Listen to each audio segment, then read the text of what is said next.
नमस्कार, टीवी 9 भारतवर्ष पर आप सभी का स्वागत है। आपके साथ मैं हूं प्रतिमा मिश्रा। रूस और यूक्रेन के बीच भीषण युद्ध जारी है और अब इस युद्ध के न्यूक्लियर वॉर में तब्दील होने के तमाम ऐसे संकेत मिल रहे हैं, जिसके बाद सबसे बड़ा सवाल यही है कि क्या न्यूक्लियर वॉर का जलजला आने वाला है, और सवाल ये कि ये कब, कहां और कैसे आएगा, इस पर करेंगे बात। लेकिन शुरुआत बड़ी खबर के साथ, और बड़ी खबर आ रही है डोनेस्क रीजन से। डोनेस्क में यूक्रेन आर्मी ने रूसी काफिले को तबाह कर दिया है। यूक्रेनी सैनिक ने जावलिन वेपन सिस्टम से अचूक निशाने लगाए हैं। यूक्रेन के हमले में 4 रूसी टैंकों के परखच्चे उड़ा दिए गए हैं। हमले के बाद रूसी सैन्य काफिले में किस तरीके से खलबली मची है, ये तस्वीरों में साफ तौर पर देखा जा सकता है। तो ये तस्वीरें डोनेस्क रीजन से सामने आई है। यहाँ यूक्रेन आर्मी ने रूसी काफिले को तबाह कर दिया है।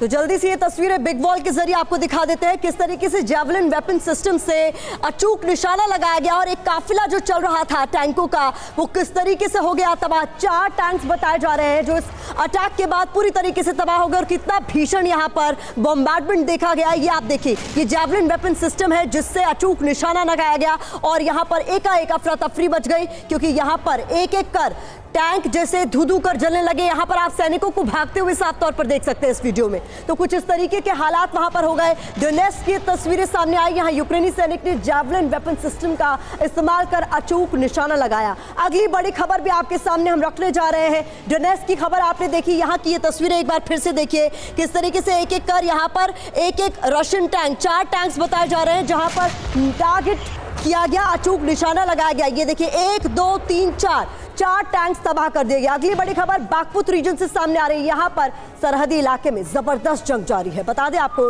रूस और यूक्रेनी सैनिकों के बीच ताबड़तोड़ फायरिंग की तस्वीरें सामने आई है।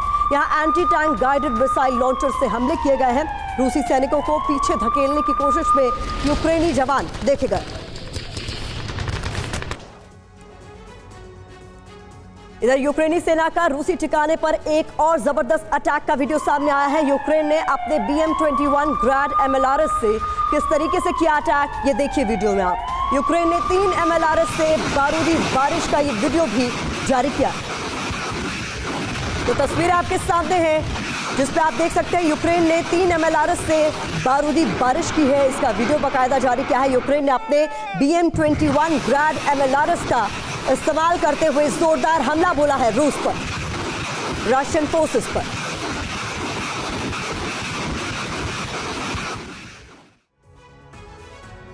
उधर रशिया के सुखोई 25 फाइटर जेट के एक्शन का वीडियो भी सामने आया है। बता दें आपको, एनवीओ जोन के पास यूक्रेनी मिलिट्री सेंटर पर अटैक हुआ है। रूसी हमले में यूक्रेन के कई बख्तरबंद व्हीकल नष्ट हुए हैं। तो वार पलटवार की ये तस्वीरें आपके सामने हम एक एक कर रख रहे हैं। केवल यूक्रेन ही हमले नहीं कर रहा है, काउंटर अटैक की तस्वीरें भी सामने आ रही है। रशिया ने किस तरीके से अटैक किया है, सुखोई 25 फाइटर जेट के एक्शन का ये वीडियो आपके सामने है। इसमें यूक्रेन के कई बख्तरबंद व्हीकल तबाह होने की खबर सामने आ रही है।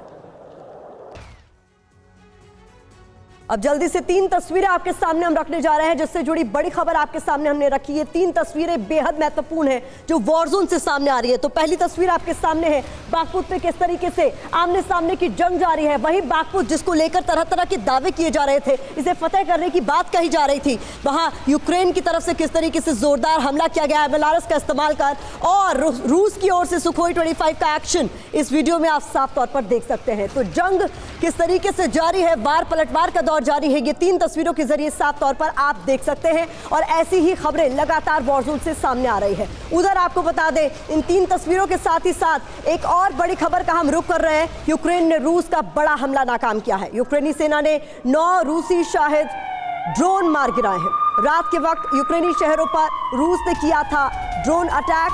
स्ट्रेला 10 एयर डिफेंस सिस्टम से 9 ड्रोन तबाह किए। एक और बड़ी खबर अवदीपका से सामने आई। यहाँ यूक्रेन फोर्स का बड़ा हमला देखा गया। FGM 148 जेवलिन ATGM से अटैक किया गया है। हमले में रूस के कई सैन्य वाहन तबाह हुए हैं। ये वीडियो आपके सामने है, अवदीपका से सामने आया है। कहाँ किस तरीके से यहाँ पर भीषण हमला हो रहा है, ये तस्वीरों में आप साफ तौर पर देख सकते हैं।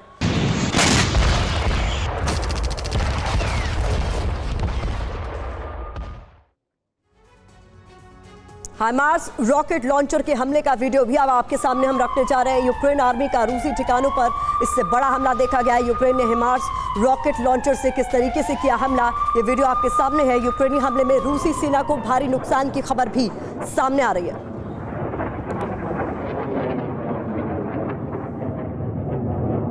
तो तस्वीरें आप देख रहे हैं किस तरीके से हाइमार्स का इस्तेमाल कर रूस को बड़े स्तर पर नुकसान पहुंचाया गया है।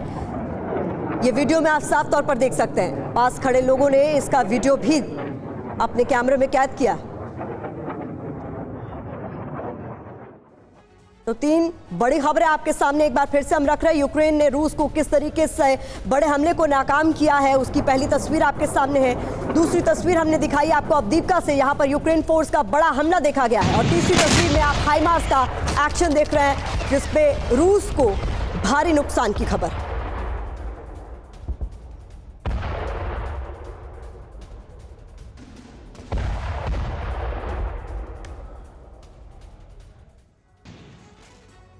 तो जिस तरीके की तस्वीरें लगातार वॉरजोन से सामने आ रही है, बड़ा सवाल यही है कि क्या युद्ध का एंड चैप्टर खुलने वाला है, क्या जलजला आने वाला है। इस पर बात करने के लिए दो खास मेहमान हमारे साथ जुड़ गए हैं, उनसे आपका परिचय करवा देते हैं। Professor Sanjay Bhardwaj foreign expert के तौर पर हमें ज्वाइन कर रहे हैं, सर स्वागत है। एयर वाइस मार्शल पीके श्रीवास्तव सर डिफेंस एक्सपर्ट के तौर पर हमें ज्वाइन कर चुके हैं, सर आपका भी बहुत बहुत स्वागत है। श्रीवास्तव सर, पहला सवाल आप ही से है मेरा। अभी जो भी तमाम खबरें मैंने दिखाई और जो भी तस्वीरें इस वक्त दर्शकों को हमने दिखाई, ये बता रही है कि किस तरीके से अब बदलते मौसम के साथ रणनीति जो है वो दोनों ही तरफ से चेंज हो रही है और दोनों ही तरफ से अब वार पलटवार का दौर जो है वो लगातार बढ़ता जा रहा है। देखिए प्रतिमा, ये आपने ठीक बताया कि अभी जो इंटेंसिटी ऑफ वॉर है वो बढ़ गई है, उसका एस्केलेशन हो गया है। रीज़न उसका ये है कि वेदर फेवरेबल होता रहा है और ये माना जा रहा है कि अप्रैल मई में इंटेंसिटी और बढ़ेगी। लेकिन जहाँ तक सवाल है, अगर आप ये वीडियोज़ देखते हैं और ट्विटर पर देखते हैं, फेसबुक देखते हैं, तो ऐसा लगता है कि यूक्रेन जो है रूस पर भारी पड़ रहा है। ज़मीनी हालात वैसे नहीं हैं। अगर आप इसका बिल्कुल मूल्यांकन करिए, अभी भी 17 to 20% जो एरिया है वो रूस के कब्जे में है। रूस दानिपर रिवर के उस तरफ ईस्ट में पूरी अपनी पकड़ बनाए हुए है। बाखमुत का काफ़ी हिस्सा जो यूक्रेन ने भी एक्सेप्ट किया, उनके प्रेसिडेंट ने भी, वो रशिया के कब्जे में है। वहाँ लड़ाई चल रही है और आप ये मान लीजिए रूस इंट्रेंच्ड है। अगर इंट्रेंच्ड रूस को आप निकालना चाहेंगे तो यूक्रेनी फौजों का बहुत नुकसान होगा। ये वो समझ रहे हैं, इसीलिए बाखमुत को मीट ग्राइंडर भी कहा जा रहा है। उनके जो 3 पोर्ट सिटीज थे उसके ऊपर रूस का कब्जा हो चुका है या उसका डोमिनेशन है। ठीक है। अगर इन सब हालात को हम देखते हैं तो ऐसा लगता है कि रूस अभी भी ऐसी स्थिति में है कि वो यूक्रेन को डिफेंसिव किए हुए है। ठीक है। और जहां तक सवाल है कि टैंक्स का, एयरक्राफ्ट का जो मांग चल रही है प्रेसिडेंट ज़ेलेंस्की की तरफ से, उनको आने में, उनको ऐसा होने में कि कॉम्बैट डिप्लॉय हो, कॉम्बैट के रूप में डिप्लॉय हो सके, उसमें वक्त लगता है और ट्रेनिंग लगती है। बिल्कुल सर, सबके बावजूद हमें आकलन ये करना होगा कि पॉइंट को आपके कंटिन्यू करेंगे सर, क्योंकि इस बीच एक बड़ी खबर आ गई और उसके बाद संजय सर आपका भी मैं रुक करूंगी। मोल्डोवा की राष्ट्रपति कीव पहुंच गई है, ये बड़ी खबर है। पीएम माइये सांड्रू ने कीव में ज़ेलेंस्की से बात की है, ये तस्वीर आपके सामने है। मोल्डोवा को भी रूस से हमले का खतरा लगातार सता रहा है। ऐसे में ये महत्वपूर्ण तस्वीरें आपके सामने हैं। ज़ेलेंस्की और सैंड्रू की मुलाकात की ये तस्वीरें आप देख रहे हैं। दोनों ही देशों के राष्ट्राध्यक्षों की मुलाकात हुई है। खुद मोल्डोवा की राष्ट्रपति कीव पहुंची है।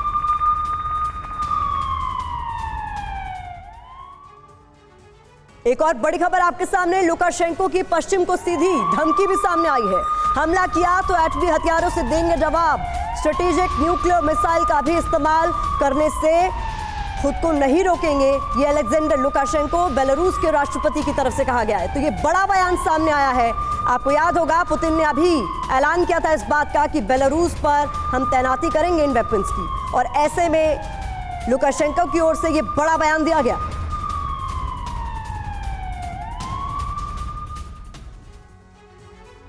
तो बेलारूस ने दी है पश्चिम को एटमी हमले की धमकी। लुकाशेंको ने कहा एटमी हमला ही हमारे पास विकल्प है। बेलारूस को खत्म करना चाहते हैं पश्चिम के देश। बेलारूस पर हमले की तैयारी में है नाटो, ये भी लुकाशेंको की ओर से कहा गया है। तो एड्रेस टू नेशन के दौरान उन्होंने बहुत सारी बातें कही, लेकिन उसमें सबसे महत्वपूर्ण जो उनकी तरफ से कहा गया वो ये कि एटमी हमला ही हमारे पास विकल्प है और जो पश्चिमी देश हैं वो हमें खत्म करना चाहते हैं। ऐसे में यही विकल्प है हमारे पास।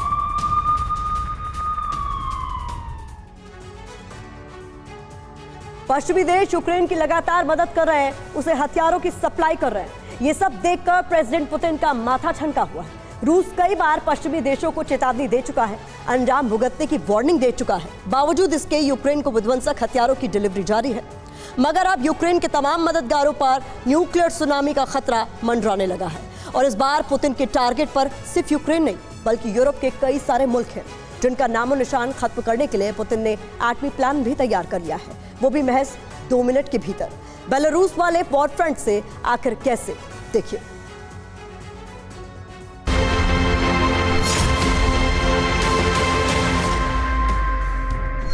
जिस यूरोप से पहले 2 विश्व युद्ध लड़े गए, उसी यूरोप में थर्ड वर्ल्ड वॉर की बिसात बिछ गई है, और वो भी बम गोला बारूद वाली नहीं, बल्कि एटम बम वाली, जिसे जंग का सबसे विनाशक हथियार माना जाता है। रूसी प्रेसिडेंट पुतिन ने यूरोपियन देशों में एटमी सुनामी लाने की पूरी तैयारी कर ली है, और जानते हैं पुतिन के इस अटैक प्लान को अंजाम देने का जिम्मा किससे मिला है? बेलारूस के प्रेसिडेंट अलेक्जेंडर लुकाशेंको को। यकीन ना हो तो बेलारूस के टीवी चैनल पर किए गए इस ऐलान को सुनिए। सुना आपने, बेलारूसी मीडिया सीधे तौर पर 2 यूरोपीय देशों को न्यूक्लियर अटैक की वार्निंग दे रहा है। खुलेआम पोलैंड और लिथुआनिया की राजधानी को एटमी हथियारों से तबाह करने की चेतावनी दे रहा है। जानते हैं क्यों? दरअसल रूस ने अपने न्यूक्लियर वेपन्स बेलारूस को दिए हैं। बेलारूस में रूस ने एटमी मिसाइलें भी तैनात की हैं। स्कंदर मिसाइल का जखीरा भी बेलारूस में मौजूद है। रूस से मिले परमाणु हथियारों के जखीरे और न्यूक्लियर मिसाइलों के दम पर बेलारूस सरेआम पोलैंड और लिथुआनिया को तहस नहस करने की धमकी दे रहा है। और इसकी वजह यह है कि यूक्रेन को पश्चिमी देश जो हथियारों की सप्लाई कर रहे हैं, वो पोलैंड की राजधानी वार्सा और लिथुआनिया की राजधानी विनियस के रास्ते ही कीव तक पहुंचाए जा रहे हैं। बस इसी वजह के चलते पुतिन ने अपने सहयोगी मुल्क बेलारूस में स्कंदर जैसे किलर मिसाइलों को तैनात किया है, ताकि जैसे ही पुतिन का इशारा हो, बेलारूस में मौजूद पुतिन के एटमी ब्रह्मास्त्र यूरोपीय देशों में विनाशक कोहराम मचा दे। बेलारूसी मीडिया एटमी हथियारों के दम पर जिस तरह यूरोप के 2 देशों को धमकी दे रहा है, जिस अंदाज में वार्सो और विनियस को एटमी बवंडर से तबाह करने की वार्निंग दे रहा है, अगर वाकई ये हकीकत में तब्दील हो गया तो यकीन मानिए पुतिन के एटमी प्रकोप से सिर्फ यूक्रेन ही नहीं, बल्कि यूरोप के इन देशों का बचना नामुमकिन है। क्योंकि रूस पहले ही ये वार्निंग दे चुका है कि जो भी मुल्क यूक्रेन के साथ खड़ा है, उसकी सैन्य मदद कर रहा है, उसे पुतिन नहीं बख्शने वाले। और मौजूदा वक्त में पूरी दुनिया ये बात जान रही है कि यूक्रेन के सपोर्ट में सबसे ज्यादा यूरोपीय देश और नेटो कंट्री ही है, जिनकी सीधी अदावत रूस से है। तो क्या यूक्रेन समेत यूरोप में फर्स्ट एटमी वॉर का आगाज होने वाला है? क्या यूरोप पर साल 2023 में पहला न्यूक्लियर बम फटने वाला है? दरअसल यूक्रेन से वॉर के बीच रूस की बेलारूस फ्रंट पर जो एटमी तैयारियां जारी हैं, वो कहीं ना कहीं इसी बात का संकेत दे रहा है। आखिर कैसे, ये भी जान लीजिए। दरअसल बेलारूस में जिस स्कंदर मिसाइल को तैनात किया गया है, उसकी मारक क्षमता करीब 500 किलोमीटर तक है, वो भी एटमी वॉरहेड के साथ। ऐसे में अगर बेलारूस के बॉर्डर से पुतिन ने स्कंदर मिसाइल दागी तो उसकी चपेट में पोलैंड की राजधानी वार्सो के साथ साथ 80% इलाका होगा।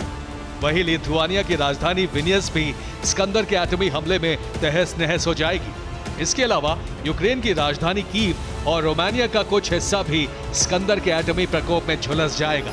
मतलब यह है कि रूस का फोकस अब तक यूक्रेन को तबाह करने का था, मगर अब पुतिन के टारगेट पर यूरोप आ गया है, और यूरोप के भी वो देश जो सीधे तौर पर यूक्रेन के मददगार हैं, जिसमें सबसे बड़ा नाम पोलैंड और लिथुआनिया और रोमानिया का भी है।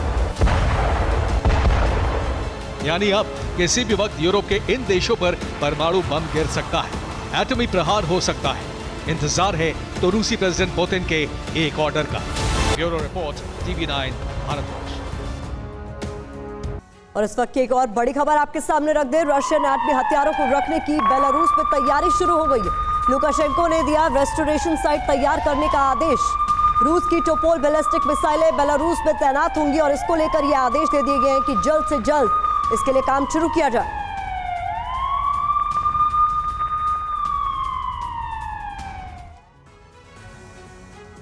तो पुतिन का ऐलान और उस पर किस तरीके से अब एक्टिव हो गए हैं लुकाशेंको, इसको लेकर क्या कुछ है इंपॉर्टेंट जानकारी आपके सामने जल्दी से रख देते हैं।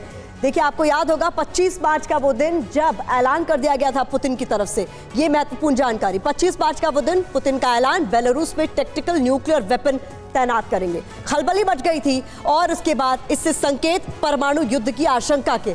इसके बाद आपको बता देते हैं कुछ और महत्वपूर्ण जानकारी आपके सामने जल्दी से हम रख रहे हैं, किस तरीके के संकेत मिल रहे हैं। जिस तरीके से कहा गया कि वेपन्स रखे जाएंगे और लुकाशेंको ने भी उस पर अग्रीमेंट जताया, तो सवाल यह, अगर पश्चिम ने हमला किया तो एटमी हथियारों से क्या अपनी रक्षा करेंगे, ये सबसे बड़ा सवाल है। इसके अलावा एक और बड़ा सवाल जो इस पर इसके बाद उठ खड़ा होता है, वो भी आपके सामने रख देते हैं। पोलैंड से बेलारूस पर हमले की तैयारी में है पश्चिमी देश, ये दलील दी गई है। ये बार बार लुकाशेंको कह रहे हैं मॉस्को और मिन्स्क मिलकर अपनी संप्रभुता की रक्षा करेंगे, ये भी लुकाशेंको की ओर से कहा गया।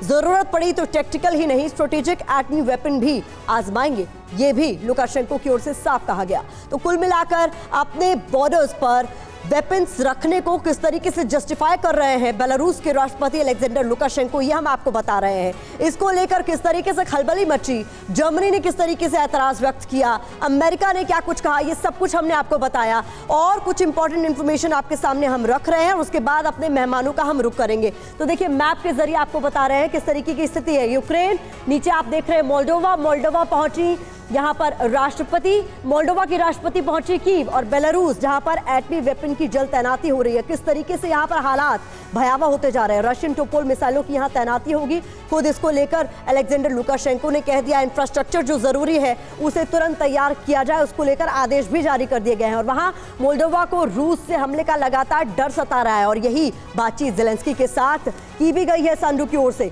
मोल्डोवा नाटो सदस्य बनना चाहता है और ये बार बार उनकी तरफ से इच्छा जाहिर भी की गई। हालांकि इस बार जब वो कीव पहुंची मोल्डोवा की राष्ट्रपति, तो उन्होंने सीधे सीधे नेटो का नाम नहीं लिया, उससे वो बची। ये भी एक्सपर्ट से समझने की कोशिश करेंगे कि सीधा सीधा नाम लेने से वो क्यों बची। क्या यूक्रेन जैसा हश्र हो जाएगा, इस बात का डर है? संजय सर, क्या इसी बात का डर है? क्या कहीं ना कहीं मोल्डोवा की इच्छा है नेटो में शामिल होने की, लेकिन यूक्रेन जैसा हश्र कोई नहीं चाहता? देखिए, निश्चित रूप से जितना भी जो भी ईस्टर्न यूरोपियन कंट्रीज हैं जो पहले फॉर्मर सोवियत यूनियन के पार्ट थे, उनको एक कंसर्न है कि अगर आप यूक्रेन में रशिया बढ़ता है और कीव पे विजय हासिल करता है, तो निश्चित रूप से आप मान के चलिए कि मोल्डोवा हुआ, पोलैंड हुआ, लिथुआनिया हुआ, स्वीडन और फिनलैंड तक ये जो थ्रेट है, जो एक बैलेंस ऑफ थ्रेट एक्ट किया जा रहा है कि रशिया को यूक्रेन में ही रोक दिया जाए, और वो कोशिश हो रही है कि बागमुक्त में ही रोक दिया जाए। देखिए, दो तीन बातें मैं जोड़ना चाहता हूँ। पहली बात ये कि जो स्प्रिंग है, ये टाइम बहुत महत्वपूर्ण है रशिया के लिए, क्योंकि जिस तरीके से वेस्टर्न कंट्री, जर्मनी अपना लेपार्ड 2 टैंक्स उनको दे रहे हैं, वो बड़ा घातक रहेगा और रशिया को पिछले 7 महीने से बाग से आगे नहीं बढ़ने दे रहे। इस बात को रशिया और बेलारूस बहुत अच्छी तरीके से भांप रहे हैं कि आगे आपको बढ़त नहीं मिलेगी, और इसीलिए वो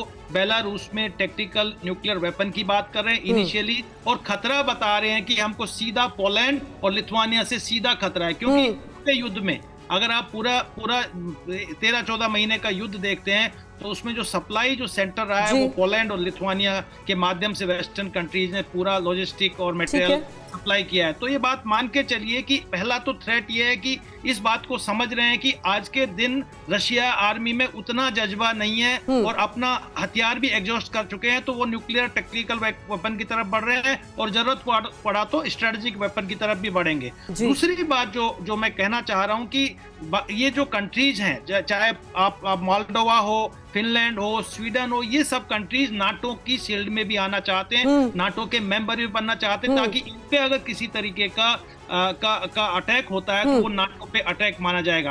और ये बात मान के चलिए कि ये कंट्री आ गया तो यानी कि यूरोप डायरेक्टली रशिया के साथ कन्फ्रंट हो गया, तो ये दोनों पक्षों के लिए करो और मरो की लड़ाई है। और कोशिश ये की जा रही है कि यूरोपियन और वेस्टर्न पावर जो इस थ्रेट को सिर्फ कीव तक बैलेंस रखना चाहते हैं, आगे बढ़ना नहीं देना चाहते हैं। और इस बात को रशिया भी समझ रहा है और इसीलिए वो टेक्निकल वेपन्स की बात कर रहा है। और सर पीके श्रीवास्तव से सवाल मेरा आपसे है, बेलारूस में जिस तरीके से वेपन्स की तैनाती को लेकर पुतिन ने पहले ऐलान किया, फिर लुकाशेंको ने उसको लेकर इंफ्रास्ट्रक्चर तुरंत तैयार करने के आदेश भी अपने हाथ दे दिए हैं, और बहाना इस तरीके का देना कि भाई हमें वेस्ट से खतरा है, हमारे ऊपर कभी भी अटैक हो सकता है, और थ्रेट सीधा सीधा पोलैंड से है। मैं आपको बता दूं, पिछले साल दिसंबर में ही सर मैं पोलैंड में मौजूद थी और बहुत शांत कंट्री मुझे नजर आई, वहां पर बहुत शांति थी, सब कुछ मतलब सामान्य नजर आया, लेकिन एकाएक मैंने जो एक्टिविटी देखी वो बेलारूस की तरफ से देखी। ब्रेस्ट बॉर्डर पर मैंने देखा कि एकाएक खबर आती है कि बेलारूस की तरफ से सैन्य तैनाती कर दी गई है, ऐसा माहौल बना दिया गया है कि कभी भी पोलैंड पर धावा बोल दिया जाएगा। देखिए प्रतिमा, मैं ये साझा करना चाहूँगा दर्शकों के साथ, अगर मान लीजिए एज ए स्ट्रेटजिस्ट मेरी मंशा है कि मैं अपने जो एफर्ट है, मेरा वॉर का एफर्ट है, उसको मैं इंटेंसीफाई करूँ, एस्केलेट करूँ, गिव क्वांटम जंप दूँ, तो अब मुझे अपनी पीछे की तैयारी करनी पड़ेगी, अपने डेटरेंट को और भी सजग और सतर्क करना पड़ेगा। तो जो न्यूक्लियर डेटरेंट का जो अम्ब्रेला बन रहा है बेलारूस में और रशिया में, वो इसी मद्देनज़र रख के बन रहा है। आप देखिए इससे पहले जो था स्टार्ट ट्रीटी जो थी उसकी वजह से रिडक्शन हुआ था, उनके कॉम्बैट डिप्लॉयमेंट में भी एक तरीके से स्थिरता आई थी। तो अब उनको वो बता रहे हैं कि हम कॉम्बैट में फुली डिप्लॉयड हैं। पहली एक बात तो ये हो गई, और दूसरी बात उन्होंने ये बताई है कि हाइपरसोनिक वेपन्स जो हमारे हैं वो पूरी तरह से तैयार हैं, और हम हाइपरसोनिक वेपन्स को यूज़ करने के लिए, चाहे वो नेवल हो, चाहे एयर से हो, चाहे ग्राउंड से हो, हम सक्षम हैं और सतर्क हैं। आपने देखा होगा इसके जवाब में अमेरिका ने भी पहली बार एक एक्सपेरिमेंट किया हाइपरसोनिक वेपन्स का, जो कि दिखाने की जरूरत पड़ी। दिखाने का काम हमेशा नॉर्थ कोरिया करता रहा है, छोटे देश करते रहे, ऐसे इतने सबसे पावरफुल कंट्री है, वो कभी ऐसी चीज नहीं करता शोकेस करने के लिए। उन्होंने बताने की कोशिश की कि हम तैयार हैं। हाइपरसोनिक वेपन्स अगर तैयार है और आपका न्यूक्लियर अम्ब्रेला कंप्लीटली अपनी जगह पर है, तब आप अपनी इंटेंसिटी को बढ़ा सकते हैं बिना उस खतरे के कि कोई आपके ऊपर अटैक करे। आप देखिए उस दिन हमें खतरा महसूस होगा जिस दिन रशिया के ऊपर, मॉस्को के आसपास, उनके शहरों पर अटैक होना शुरू होता है। वो दिन सबसे विनाशकारी होगा, खतरनाक होगा, क्योंकि फिर ये एक तरीके से खुली सी छूट मिल जाएगी, कोई कुछ भी कर सकता है। जी, तो वो तैयारी की गई है। सबसे बड़ा सवाल तो यहाँ पर ये मेरे मन में जो सबसे बड़ा सवाल उठता है वो ये कि युद्ध के 13 महीने बाद भी दोनों राष्ट्राध्यक्षों में से कोई एक भी इस बात पर कन्विंस नहीं है कि युद्ध को खत्म करने की जरूरत है, इतने बड़े स्तर पर नुकसान झेलने के बाद। इस पर आपका कमेंट लूंगी सर। एक बड़ी खबर के बाद यूक्रेनी एयरबोर्न ट्रूप्स का बड़ा हमला देखा गया है, रूसी सैनिकों के काफिले को यहां टारगेट किया गया है। बता दें आपको, यूक्रेनी हमले में रूस के 2 टैंक और 2 BMP तबाह हो गए हैं। हमले में कई रशियन सैनिकों के मारे जाने की भी खबर है।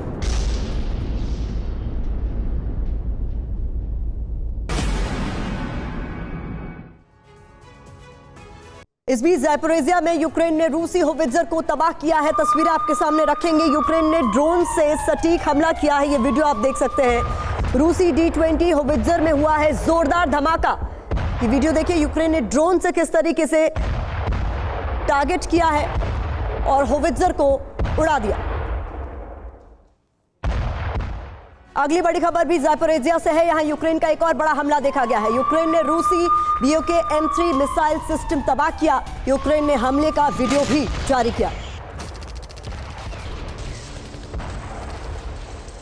तो संजय सर, लगातार जिस तरीके की तस्वीरें सामने आ रही हैं, जो सवाल मैं पूछ रही थी वो ये कि 13 महीने के लंबे वक्त के बाद भी कोई भी इस बात को लेकर कन्विंस्ड क्यों नहीं है कि हमें शांति की बात करनी चाहिए या फिर हमें ये युद्ध रोकने की ओर कदम बढ़ाने की जरूरत है, क्योंकि नुकसान दोनों ही तरफ बड़े स्तर पर हुआ है। भले ही उस बात को बार बार दोनों डिनाई करते हैं, कहते हैं कि आपका नुकसान ज्यादा हुआ। देखिए, 2 बातें साफ है। पहली बात की बात मान के चलिए कि मिलिट्रली इस वॉर का खात्मा नहीं हो रहा, क्योंकि रशिया भी एक मिलिट्री पावर है और जिस तरीके से यूक्रेन को वेस्टर्न कंट्रीज का सपोर्ट मिल रहा है, चाहे वो ड्रोन, चाहे आप टैंकर के माध्यम से मिसाइल्स, हर तरीके का सपोर्ट मिल रहा है, तो एक बैलेंस तो, डिफरेंस तो दोनों के बीच में क्रिएट हो गया। अब 2 ऑप्शन इनके पास में है। पहला ऑप्शन है कि रशिया को, पुतिन को नेगोशिएशन के टेबल पे लाया जाए, कोशिश किया जाए कि नेगोशिएट करे और इस युद्ध का अंत करे। दूसरा ऑप्शन ये हो सकता है कि जो अभी आज के दिन जो डिटरेंस है, जो एक पॉइंट बागमुत रखा हुआ है, उसके आगे रशिया को ना बढ़ने दिया जाए और रशिया उसके पीछे जाएगा नहीं, तो एक तरीके से यहीं पर चलता वही रहे और आपस में एनेक्स्ड एरियाज को लेकर ही मुझे लगता है सर सबसे ज्यादा प्रॉब्लम इस वक्त है और उसी पर दोनों अड़े हुए हैं। इस बीच एक और बड़ी खबर का पहले हम रुख कर लेते हैं। यूक्रेन में पीस कीपिंग फोर्स भेज सकता है यूरोप। हंगरी के प्रधानमंत्री का ये बहुत बड़ा बयान है जो सामने आया है। यूरोपीय देश जल्द ही इस मुद्दे पर कोई बड़ा फैसला ले सकते हैं। नेटो में शामिल हंगरी के बयान से सरगर्मियां तेज हो गई हैं। इधर नेटो के शांति सैनिकों की खबर से गुस्से में है रूस। मेदवेदेव ने विनाशक अंजाम की चेतावनी भी दे दी है। कथित शांति सैनिकों की एंट्री हुई तो विश्व युद्ध तय है, ये मेदवेदेव ने कहा है। रूसी सुरक्षा परिषद के उपाध्यक्ष की ओर से ये खुली चुनौती दे दी गई है। उधर रूस ने नेटो के कमांड सेंटर को किंजल से उड़ाया है। रूस के ऑपरेशन में 300 लोगों की मौत का दावा किया जा रहा है। जमीन से 130 मीटर नीचे बना था नेटो का यह बेस जिसे उड़ा देने का दावा किया जा रहा है और इसमें 300 लोगों की मौत का दावा किया जा रहा है।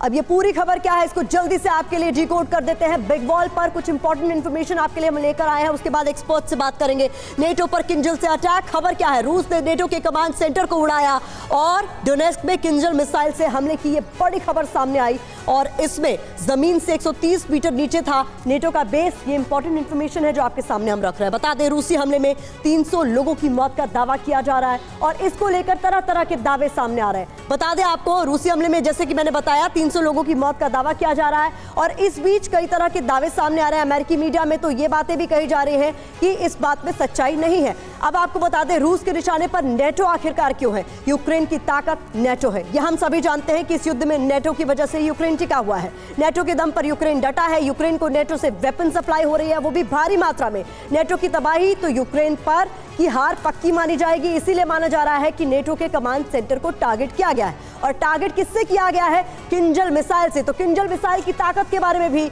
जल्दी से आपके सामने कुछ इंपॉर्टेंट इंफॉर्मेशन हम रख देते हैं। किंजल मिसाइल जिसका इस्तेमाल कर कमांड सेंटर को उड़ा दिया गया है, उसकी स्पीड की जानकारी आपके सामने 12,000 किलोमीटर प्रति घंटे की रफ्तार से ये तेजी से आगे बढ़ सकती है। रेंज की बात करें 2000 किलोमीटर है इसकी। पेलोड की बात करें 4 से 80 किलोग्राम है। लंबाई 7.2 मीटर, वजन 4300 किलो। तो किंजल मिसाइल से इस्तेमाल कर नेटो के कमांड सेंटर को उड़ाने का बड़ा दावा। श्रीवास्तव सर, हालांकि अमेरिकी मीडिया इसको डिनाई कर रहा है, कह रहा है कि ये भी प्रोपेगेंडा है। देखिए, रशिया हमेशा से कहता रहा है कि यूक्रेन में ऑलरेडी नाटो के बेसेस हैं और इसी को साक्ष्य करने के लिए इस तरह की बात कर रहे हैं। तो दोनों तरफ से जो बयान आ रहे हैं उस पर इस वक्त हम इसको फॉग ऑफ वॉर कह सकते हैं। इस पर विश्वास करना उतना शायद मैं भी नहीं अभी कर पाऊंगा कि वहाँ पर है और 130 मीटर्स नीचे है उसको उन्होंने उड़ा दिया।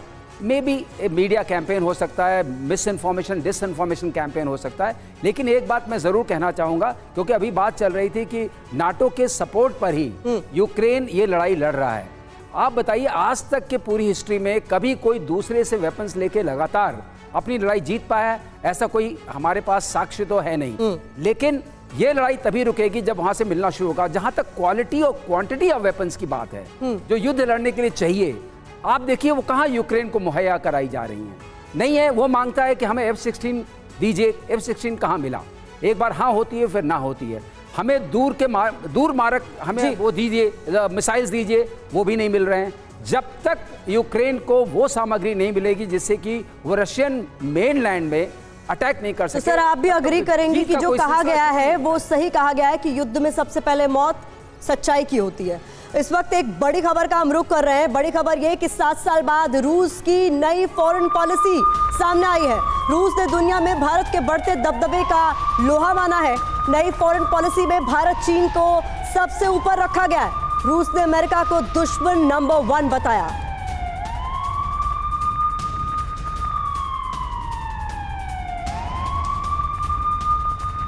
तो आप दोनों मेहमानों का इस खास चर्चा में हमारे साथ शामिल होने के लिए बहुत बहुत शुक्रिया। अब अगली बड़ी खबर का हम रुख करने जा रहे हैं और अगली बड़ी खबर देश में जिस तरीके से दंगे हुए रामनवमी के मौके पर और उससे जुड़ी हुई जो भयावह तस्वीरें सामने आई उससे जुड़ी हुई। बंगाल का सच दिखाने से भड़के हावड़ा के कमिश्नर, ये बड़ी खबर आपके सामने हम रख रहे हैं। बता दें, संवाददाता विपिन चौबे से नाराज हुए हावड़ा के कमिश्नर पुलिस स्टेशन आ जाइए, नाराजगी की वजह बता देंगे, ये तमाम बातें कही गई।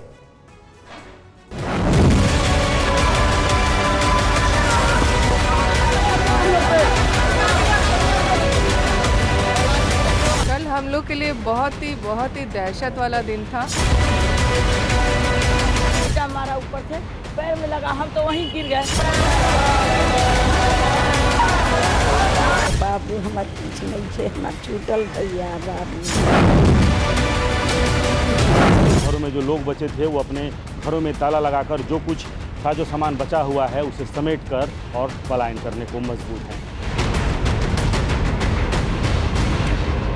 हावड़ा का शिवपुर जो बीते 48 घंटों से जल रहा था, जहां पर हिंसा बहुत ज्यादा हुई है और उसके बाद इस इलाके में अभी भी डर और दहशत व्याप्त है। पूरी पत्थरबाजी इन अपार्टमेंट को निशाना बनाकर किया गया, अंदर घरों के शीशे तक टूट गए।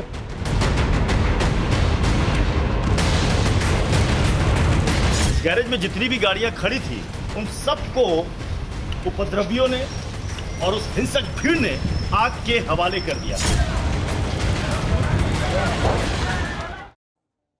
तो बंगाल का सच दिखाने से भड़क गए हावड़ा के कमिश्नर, ये बड़ी खबर है। आपको बता दें, संवाददाता विपिन चौबे से नाराज हुए हावड़ा के कमिश्नर। पुलिस स्टेशन आ जाइए, नाराजगी की वजह बता देंगे, ये कमिश्नर की ओर से कहा गया। टीवी9 की रिपोर्टिंग से नाराज हो गए पुलिस कमिश्नर। टीवी9 लगातार सच दिखा रहा है, ग्राउंड जीरो से रिपोर्ट कर रहा है, तो हावड़ा के कमिश्नर को गुस्सा आ गया।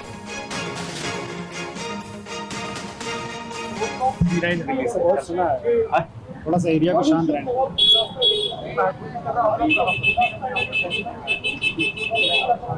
आप बात करेंगे?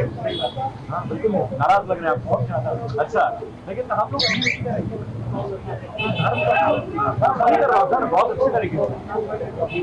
ठीक है प्रवीण सर, अरे किस बात से नाराज हैं तो बता दीजिए, किस बात से मुझसे नाराज? पुलिस स्टेशन में आ जाएगा, चले आपके साथ चले? बुला लेंगे ना। हाँ, मेरा नंबर है आपके पास? हाँ, नंबर पता करना हमारे लिए मुश्किल है क्या? लेकिन कल तो हम लोगों ने जो हुआ सर वो दिखाया ही उसमें।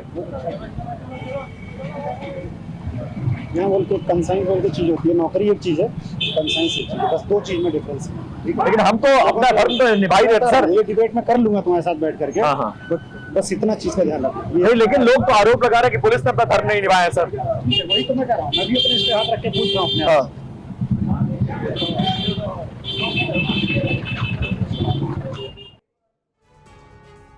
तो हावड़ा में किस तरीके से हिंसा हुई, तोड़फोड़ हुई, आगजनी हुई, वो तमाम तस्वीरें टीवी9 भारतवर्ष ने आपको दिखाई और उसी पर रिपोर्टिंग विपिन चौबे लगातार कर रहे थे। लेकिन जब सवाल पूछा तो किस तरीके से कमिश्नर भड़क गए, ये आपने देखा। विपिन, जिनकी जवाबदेही बनती है वो सवालों पर क्यों भड़क गए?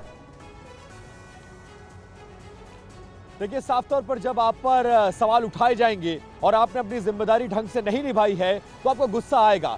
गुस्सा कल आना चाहिए था, उन दंगाइयों के ऊपर, उन हिंसा करने वाले लोगों पर गुस्सा आना चाहिए था जो राज्य सरकार की संपत्ति का नुकसान पहुंचा रहे थे, लोगों की निजी संपत्तियों का नुकसान पहुंचा रहे थे। लेकिन कल कमिश्नर साहब गायब थे पूरे सीन से। उनकी पुलिस सड़क पर थी लेकिन बेबस और लाचार थी। उसी लाचारी को लेकर हमने कल से आवाज बुलंद की हुई है।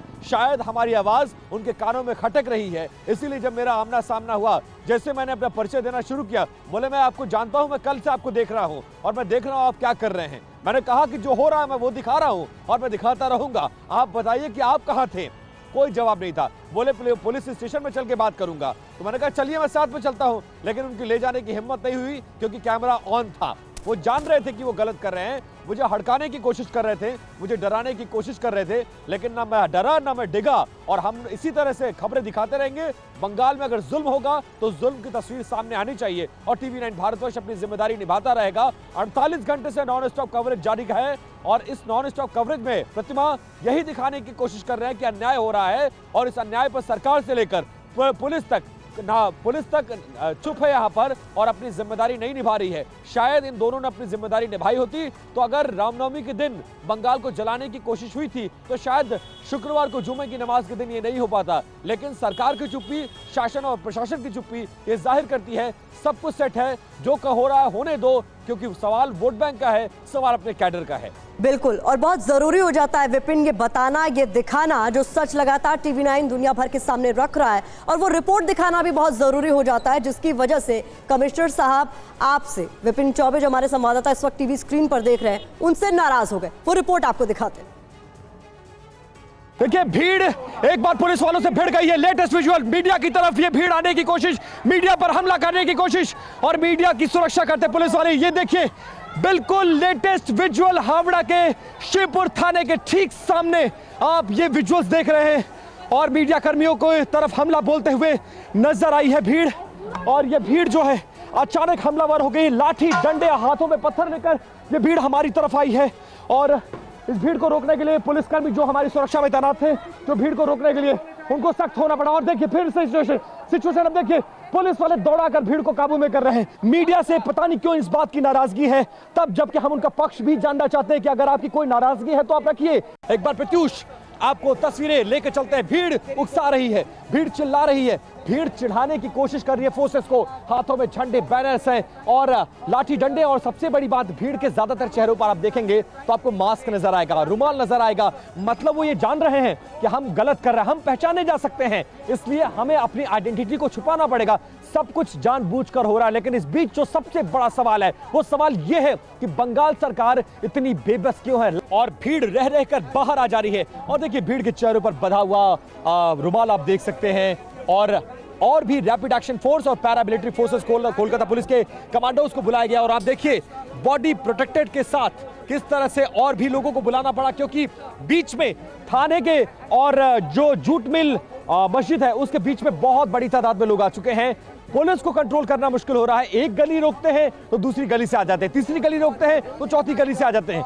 बहुत बेबसी मुझे नजर आ रही है सरकार की। आप ये तस्वीरें देखिए, ये बस स्टैंड कल तक जो सुरक्षित था, ये बस स्टैंड इस भीड़ का क्या बिगाड़ रहा था। इस पूरे बस स्टैंड को उजाड़ दिया गया, तोड़ दिया गया, रास्तों में पड़े ठेलों को पलट दिया गया, दुकानों को तस्वीरें दिखाइए, दुकानों को तोड़ दिया गया। और इन दुकानों के ऊपर बने अपार्टमेंट्स को देखिए, इनमें पत्थर मारा गया, पत्थरबाजी की गई, खिड़कियों के शीशे तोड़ दिए गए और शीशे टूटे हुए शीशों के तस्वीरें भी आप दिखाइए मनीष। और आप देखिए सड़कों पर बिखरे हुए पत्थर की तस्वीरें देखिए। ये क्या है? कल जो हिंसा हुई थी प्रत्युष, मैं उसका प्रत्यक्षदर्शी हूं। आज सुबह जब मैं पहुंचा तो यहां पर मैंने देखा कि सारे पत्थरों को हटा दिया गया था, टूटी हुई गाड़ियों को हटा दिया गया, जली हुई गाड़ियों को हटा दिया गया। ऐसा लगा कि शिवपुर थाने में कुछ हुआ ही नहीं है। लेकिन आज जो मैं तस्वीर देख रहा हूं कि इस तस्वीरों को सरकार कैसे झुटलाएगी, इस शीशे का क्या कसूर था। और आप जमीन पर पड़े हुए पत्थरों को देखिए, ये ताजा पत्थरबाजी जो की गई है ये वो है। और उसके जरिए समझने की कोशिश करिए कि भीड़ नाराज क्यों है, नाराजगी की वजह ही समझ में नहीं आ रही है। और आप देखिए अब बिहार के नालंदा की तस्वीरें भी आपको दिखाते हैं। यहाँ भगदड़ का नया वीडियो दरअसल सामने आया है। रामनवमी के जुलूस के दौरान यहाँ अचानक भगदड़ मच गई। वीडियो में पत्थरबाजी करते लोगों को साफ तौर पर देखा जा सकता है। ये आप देख रहे हैं रामनवमी का जुलूस निकल रहा था, अचानक यहाँ पत्थरबाजी होती है और जिसके बाद एकाएक यहाँ पर भगदड़ मच जाती है। ये तस्वीरें बिल्कुल लेटेस्ट वीडियो इस वक्त का जो आपके सामने हम रख रहे हैं, नालंदा की ये तस्वीरें बताई जा रही हैं, जहां पर रामनवमी के जुलूस के दौरान अचानक पत्थरबाजी हुई और फिर लोग जहां तहां भागने लगे।